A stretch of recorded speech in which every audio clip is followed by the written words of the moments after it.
In this video, I'm going to show you how to change a Facebook page name. So as an example for me, I do have here some pages, like this one. And I want to change its name from Airbnb listings to something else. Once you are here, of course, you'll have to go to this left panel. And as you can see in here, if you have anything disabled, you'll have to click on it and they'll tell you to switch to something. Just go and click on that switch button.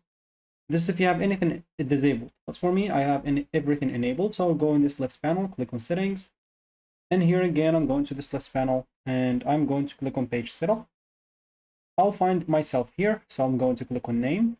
And in here, as you can see, you'll find the name and username. So you'll have to go and click on edits on the name and you will be able to change the name however you want. And of course, after some time, they will have to review the changes of the name. So please note that if you change your name on Facebook, you won't be able to change it again for 60 days. This is what you'll have to know. You can also add other names if you want to, or changes. Once you change, just click on review change and you should be good to go. So that should be it for me in this video. Thank you for watching and goodbye.